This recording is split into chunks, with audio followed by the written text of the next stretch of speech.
오늘은 고린도전서 14장 말씀을 가지고 방언의 한계와 예언의 유익이라고 하는 제목으로 말씀 전하도록 하겠습니다. 먼저 1절로 19절 말씀인데 5절을 봅니다. 나는 너희가 다 방언 말하기를 원하나 특별히 예언하기를 원하노라고 했습니다. 먼저 1절로 5절에는 방언과 예언의 차이에 대해서 나옵니다. 바울은 신령한 은사를 사모하되 특별히 예언하기를 열망하라고 말합니다. 방언은 사람이 아닌 하나님께 영으로 비밀을 말하는 것이기에 알아듣는 자가 없고 오직 자기의 덕만을 세우지만 예언은 사람에게 말하여 교회의 덕을 세우고 지체를 권면하며 위로하기 때문이에요. 그는 모든 성도가 방언하기를 바라지만 그보다 예언하기를 더 원한다고 말합니다. 만일 방언을 통역하여 교회의 유익을 구하지 못한다면 방언하는 자는 예언하는 자보다 못하기 때문이에요. 두 번째 6절로 12절 말씀에는 방언의 한계에 대해서 나옵니다. 바울은 자신이 그들에게 방언으로만 말하고 계시나 지식, 예언이나 가르침을 전달하지 않는다면 과연 무슨 유익이 있겠느냐고 묻습니다. 필이나 검은과 같은 악기가 구별된 음색을 내지 않으면 무슨 곡인지 알 수가 없고 나팔이 희미한 소리를 내면 군사들이 전투를 준비할 수가 없는 것처럼 방언으로 알아들을 수 없는 말을 하면 그것이 무슨 말인지 알 수가 없고 허공에다 말하는 셈이 될 것이라는 거예요. 뜻을 모르는 소리는 말하는 자와 듣는 자를 서로에게 외국인으로 만들 뿐이기 때문에 신령한 은사를 사모하는 너희들은 교회의 덕을 세우기 위해서 풍성한 은사를 구하라고 권면합니다. 세 번째, 방언의 제한성과 이의 올바른 사용에 대해서 13절로 17절에 나와요. 바울은 방언으로 말하는 사람은 그 방언을 통역할 수 있기를 기도하라고 말합니다. 방언으로 기도하면 나의 영은 기도하지만 나의 이성은 아무런 열매를 얻지 못하기 때문이에요. 그래서 바울은 자신은 영으로 기도하고 찬송할 뿐만 아니라 마음으로도 기도하고 찬송할 것이라고 말합니다. 그렇지 않으면 그들이 영으로 축복할 때에 초신자나 믿음이 연약한 자들은 무슨 말을 하는지 알 수가 없고 아멘으로도 응답할 수가 없기 때문이에요. 개인은 훌륭하게 감사를 드렸을지 몰라도 타인에게는 아무런 덕이 되지 못합니다. 바울은 자신이 그 누구보다 방언을 많이 말할 수 있음에 대해서 하나님께 감사하나 사적인 영역이 아닌 교회 공동체 안에서는 타인을 깨우치고 가르치기 위해서 이해 가능한 마음으로 신중하게 말하는 5마디 말이 뜻을 알 수 없는 1만 마디 방언으로 외치는 것보다 훨씬 더 가치 있고 훌륭하다고 말합니다. 본문이 우리에게 주는 교훈이 있는데 방언 기도는 골방이나 통성 기도 시간으로 제한하라는 것입니다. 바울이 고린도 교회 교인들에게 특별히 방언에 대해서 이야기한 이유가 있어요. 고린도 교인들이 다른 은사들은 무시하고 외적으로 신비스럽게 보이는 방언만을 최고의 은사로 여겨 무분별하게 사용함으로써 교회의 혼란을 야기했기 때문입니다. 바울은 타인이 알아들을 수 없는 방언이 공적 예배에서 아무런 도움이 되지 않음을 악기 소리와 전쟁의 나팔 소리를 예로 들어서 설명을 합니다.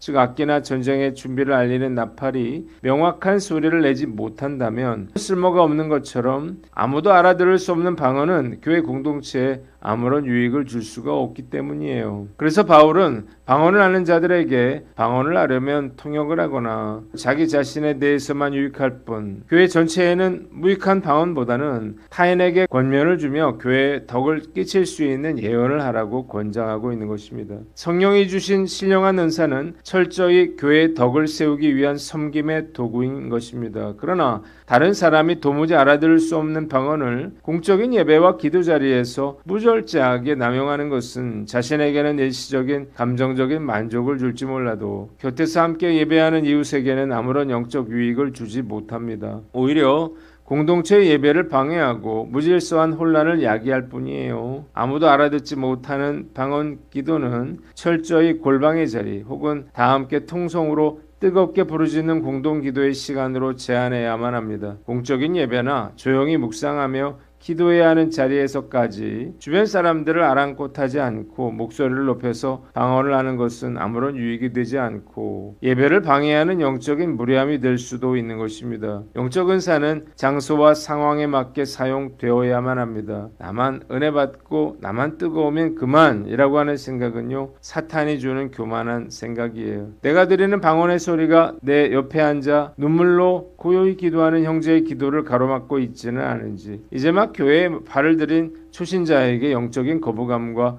두려움을 심어주고 있지는 않는지 주의해야 할 것입니다. 내 영적인 만족보다 내 이웃의 영적 유익을 먼저 배려하는 것이 기독교의 진짜 사랑인 것입니다. 참된 성령의 사람일수록 장소와 상황을 분별하여 자신의 은사를 하나님의 질서 아래 복종시킬 줄 아는 것입니다. 공적인 자리에서는 깨달은 마음으로 5마디의 명확한 말로 형제를 위로하고 격려하며 방언은 골방에서 은밀히 사용하므로 오직 교회의 덕을 세우고 영적 질서를 지켜 나갈 것을 다짐해 봅니다. 둘째로 은사를 받았다는 우월감을 버리고 겸손하라는 거예요. 바울이 고린도 교인들에게 방언에 대해서 상세하게 이야기한 또 다른 이유는 방언을 받은 교인들이 우월감을 가지고 자기 과시의 수단으로 삼았기 때문입니다. 고린도 교회는 방언으로 인해서 큰 어려움을 겪고 있었어요. 성령께서 우리에게 방언의 은사를 주신 것은 우리가 남들보다 기도를 많이 했거나 신앙이 훌륭해서가 아니에요. 오직 하나님의 주권적인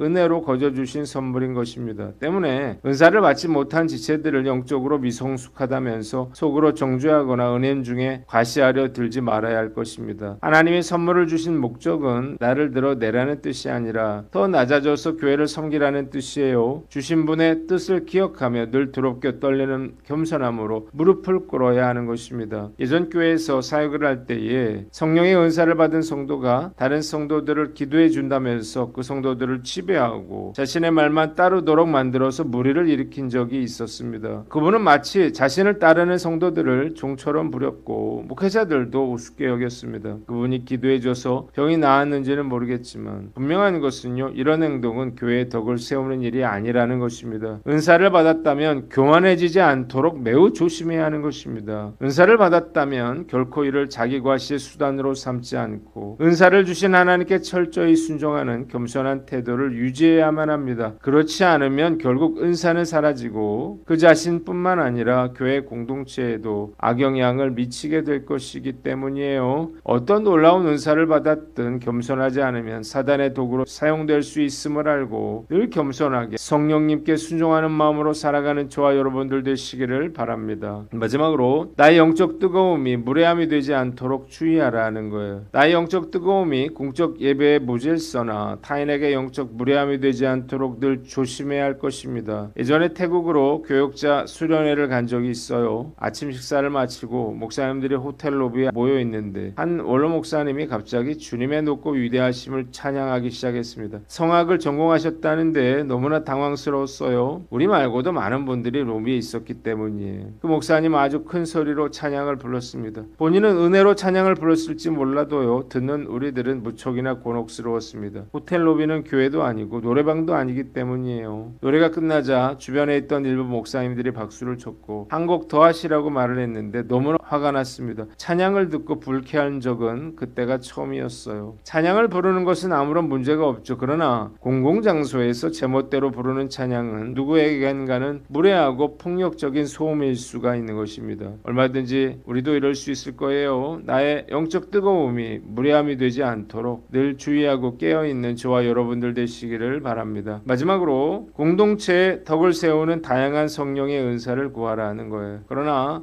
이러한 바울의 권면은 방언의 은사가 무익한 것임을 주장하는 것은 아니라고 하는 사실을 알아야 합니다. 방언은 성도들에게 너무나 중요한 은사예요. 받을 수 있다면 반드시 받아야 합니다. 다만 바울이 방언의 한계와 예언의 유익을 강조한 것은 고린도 교인들이 뜻을 알 수 없는 방언의 은사만을 원할 것이 아니라 교회 공동체에 덕을 세울 수 있는 예언과 같은 다양한 은사를 사모하라는 것입니다. 성령의 은사는 단조로운 단색이 아니라 교회를 아름답고 입체적으로 세우기 위한 다양한 색채의 도구입니다. 때문에 개인적인 신비 체험이나 하나의 은사적인 영역에만 안주하려 하지 말아야 할 거예요. 우리는 골방의 영성을 지탱하는 은사뿐만 아니라 상처받은 형제를 위로하는 예언의 은사, 진리를 명확히 깨닫게 하는 가르침의 은사, 구제와 봉사와 다스림의 은사 등 공동체의 필요를 채울 다양한 성령의 은사들을 적극적으로 사모하고 구해야 할 것입니다. 19절에 바울은 교회에서 내가 남을 가르치기 위하여 깨달은 마음으로 5마디 말을 하는 것이 일반 마디 방언으로 외치는 것보다 나으니라고 말했습니다. 이는 가르치는 은사가 얼마나 중요한지를 잘 보여주는데요. 초기 한국 선교에 나선 마포 삼열 선교사는 한국인들의 열정적인 신앙에